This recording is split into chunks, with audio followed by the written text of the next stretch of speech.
Trey the Future.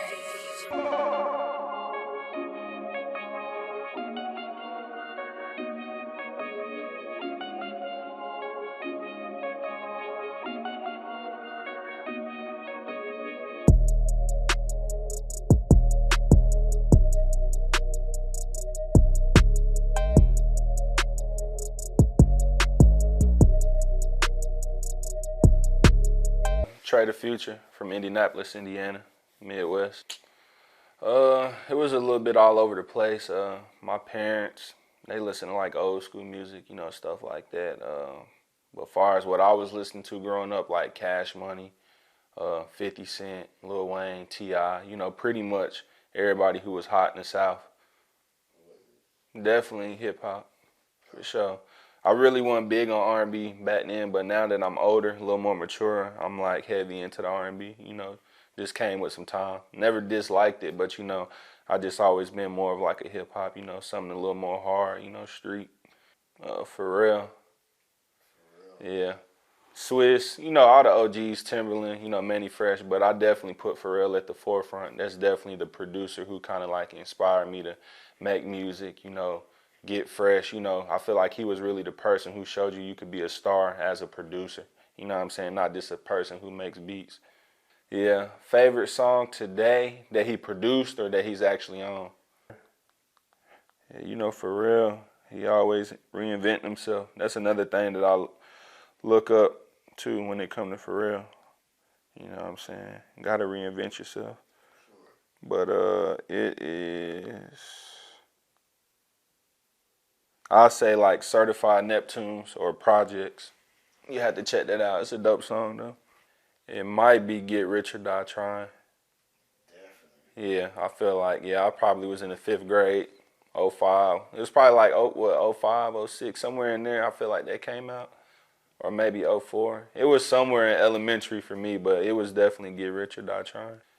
I knew I was gonna be doing music. To be honest, I wasn't big on school. Like I did my work, and of course I passed. But I really didn't think I would be doing like nothing in the corporate world or something along that lines. I knew I didn't really want to go to school for like nothing crazy. I knew music was my passion, but I knew I was gonna be working to get to where I needed to be. You know what I'm saying?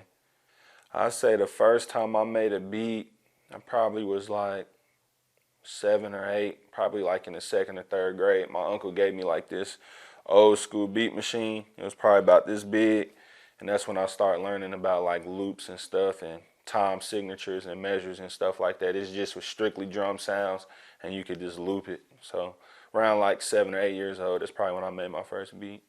To be honest, I can't even remember all the way what it sounded like, but I do know the progress I've made. I'm sure it was like a dope beat back then, but I've definitely come a long way. Far as timing, like I cook up in the day, at night, it's really just whenever the energy right. I've been on this music journey so long that I'm realizing that it is a few essentials that I like that kind of puts me in a good mood, but your energy can fluctuate throughout the day or whatever you're going through, your schedule for the day. So anytime I'm feeling good, I just like to cook up, but I definitely need like my Yamaha speakers. If it's nighttime, I have like some lights in the room, or if we in the studio, get the lights right. I definitely like color schemes and things like that that help me express my creativity. But it's really just based off the energy and the time and what feels right. If it feel like I'm in a good mood and it's time to cook up. Right now, I'm still figuring it out because it definitely happens. If you're a creative, you definitely know that those types of situations come about. But I just try to take a break, get on YouTube, look at videos and stuff that I'm into. I'm into like cars and little stuff like that. So I just give my mind a break from the music, may go get something to eat, step out the room, just simple stuff. But I'm probably going to exercise some better things to do or just something to add to what I already do just to, refresh my mind in a different way than what I've been practicing. But it'll probably be when I was younger because for me, like I'm a student of the game. I got so much work to do, even though I put in a lot of work, but I feel like for the most part on my music journey as a young producer, I kind of knew I was good. And, I feel like when you're a creative, you'll know when people are like kind of just feeding you BS, like, oh, you good or this and that. Like you really pay attention to people's body language and, you know, their reactions to stuff. And I feel like I had a lot of aha moments, you know, as a young kid, like I'm working with something. But I guess you could say when I moved to Atlanta and I really started getting in the rooms with people and stuff like that and started getting certain artists to rap on my beats, you know, people that are respected, I guess that was more validation on a bigger level, a more serious professional level. But I've kind of known since I was a kid that I was kind of working with a gift from God, you know what I'm saying? I think Atlanta is good. A lot of people don't know, like some of my close friends know, but like Atlanta's kind of like my second home, or Georgia, I would say.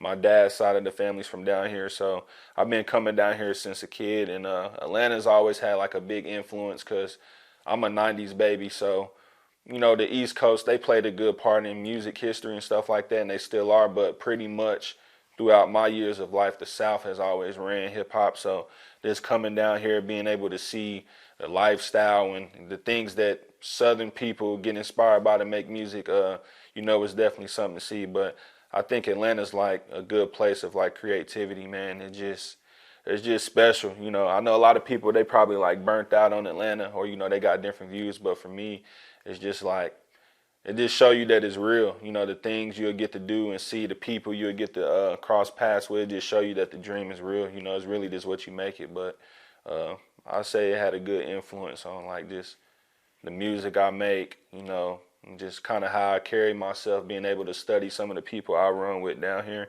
and stuff like that. So it's had a good impact on me for sure. My first placement was Vicarious Moments by Schoolie. A lot of people know he used to be in Rich Kids, and I don't know too much about Rich Kids because I'm not from Georgia. My cousins used to tell me stories all the time, but I know Rich Kids was like a real popular group with Schoolie, Jose Guapo, and some other people, but they all split. And then I think 2 Chainz ended up signing Schoolie, but my first placement was with Schoolie, and it's called Vicarious Moments on the Backwards Feelings project. But far as other artists, I've worked with 55 Bags, Reese LaFleur, worked with an artist named Barlito. Then I've done a lot of like unreleased stuff with some people in the industry too. Like I got a record with YG, got some stuff with A Boogie, Lil Durk, did some stuff with Ace Hood before. I feel like I'm forgetting some people. Producers, I mainly just work with the home team, like Slade the Monster, that's my big bro. He kind of like put me on to a lot of situations and stuff like that. But I pretty much just work with like my homie Pluto Weeze, Slade, Rod, Cam, Rib, just pretty much the home team. Even though we kind of hang around a lot of producers in the producer community, but people who I actually physically get busy with, as far as producing, you know, it'd be those people right there. Man, really, music is it's my passion. I feel like, you know, like I was telling you earlier, all the stuff you go through in the music industry, it's gonna be a lot of things you experience that's gonna make you not want to make the music. It's gonna take the fun away from it. But when you really got a passion for something, you're always gonna find your way back to it. And me personally, what I like about music is like, for one, I enjoy it because you know it's just something that was created before us, and sometimes it just gives you a feeling that you can't explain. But I like that I have the ability to create something that people will enjoy. You know, like I can make a beat or produce a song, and people all around the world, you know, they can have a moment to that song or a memory that'll last forever. And I think it's dope that I have that ability to get people to get out of their shell and dance, or, you know, just have a good time. You know, that's really a gift that you can create something to share with people that they can enjoy. And I feel like that's a big flex. So by being my passion and me feeling like that's what the ability creates, you know, that's what keeps me going. Man, I don't know. It's so many songs that put me in a good mood, but I kind of give you, I guess I can give you a song that I like enjoy, you know what I'm saying? Because like I said, I'm a music lover, so it's a lot of songs that put me in a good mood, so it's kind of hard to pinpoint. But I say maybe like Chosen One by Future. Yeah, you know what I'm saying? That put me in a good mood. Man, speaking into existence, man, I feel like I want to be producing full time. I mean, of course, I do put in the hours full time to make music, but you know, got different ventures and stuff going on to keep the cash flow going. But next year, you know, we be working with more artists, more of my own motion, you know, being displayed to the world, projects, you know, with artists, you know, just really trying to run it up and get to the next level. So pretty much just letting the world hear more of Trey the Future, you know, that's basically the goal. And this is recorded. Trey, the future.